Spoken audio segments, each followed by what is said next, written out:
Our next Ignite speaker is Mogapi.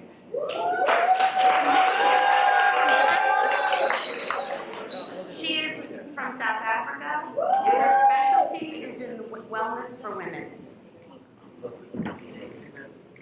Thank you. Les Brown, a motivational speaker, says, "The graveyard is the richest place on earth, for it is there that you will find unlived dreams and hopes." I pray that when you pass from this life, you don't take your hopes and dreams with you. I remember as a 28-year-old standing in a hospital bed, overlooking this woman. I'd been called in at midnight to certify. And she was 28, and I imagined the life that she had not lived. I saw in her records that she had never had children or had a job, and I wondered what she could have done to impact this life. Now there's 500 fellows here who are impacting lives, and I hope you're able to live long enough to live all those dreams. Now we might not know what's going to be the thing that takes our life from us, but there are certain things that we can control. The World Health Organization reports that 38 million people die annually, globally, from diseases of lifestyle. That's diabetes, hypertension, obesity. Yes, obesity is a disease. 28 million of those people are in low to medium income countries. That's countries on the continent of Africa. And the reason people in high-income countries are protected is because they have access to services and products that can prevent and support them in living longer. On the continent of Africa, that is not always the case. So 5 years after having graduated as a medical doctor, I resigned from the practice because I felt more like a firefighter than a doctor, always working in crisis mode, trying to save people's lives. But what about the quality of their life? It is estimated that a person diagnosed with diabetes will spend over $200 million in their lifetime just for treatment. That excludes complications when you're in hospital. This is the economic costs of lifestyle.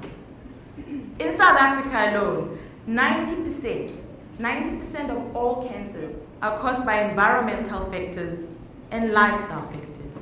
Take a moment and think about that. 82% of the people who have hypertension could have it reversed by modifying their lifestyle. 78% of Africans are currently walking around with undiagnosed diabetes. And 70% of our women are either overweight or obese, which is frightening once again when you consider that obesity is a risk factor for disease of lifestyle. But I'm not here to bring you doom and gloom, because there is hope. In every moment, we are all presented with an opportunity as individuals to make a different choice for ourselves.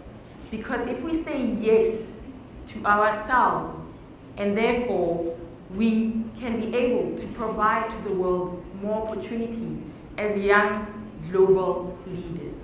What does saying yes to yourself mean? Do you agree with me when I say that our body is the vehicle to get us through life and the experiences? And our mind needs to be sharp for us to plan this amazing life so that when we do pass, we've lived a full life and we have nothing left, right?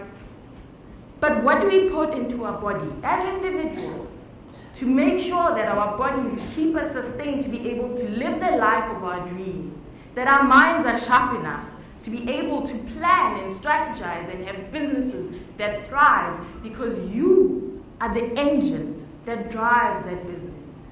And this is the one thing that is within your power. As a people, we've given away our power to other people. Health, your own health as a person, begins with you and the choices and the decisions you make in every moment. So I invite you to take an opportunity The next time you walk into the dining hall, to look at the wide variety of food and say, yes to my dream, by picking what it is you want. We don't have to petition or have mass demonstration and say we don't want these foods, right? You vote with your choices. You say yes to yourself. It's not a process of self-denial. It is a process of life affirmation so that you can live and realize your dreams and not end up 28 in the graveyard, rich with dreams. And the environment that you surround yourself with will also impact your health. So what are you watching? What are you allowing into your body? It was interesting to watch American TV and see how every second advert is about a pharmaceutical company. We have given away our power, and it comes with all those lists of the side effects. So you pay for the food that robs you of your health. You come to me so I can charge you to tell you you're sick, and then I put you on medication for 40 years. Change this first one by choosing food and environment that enhance your life. Thank you.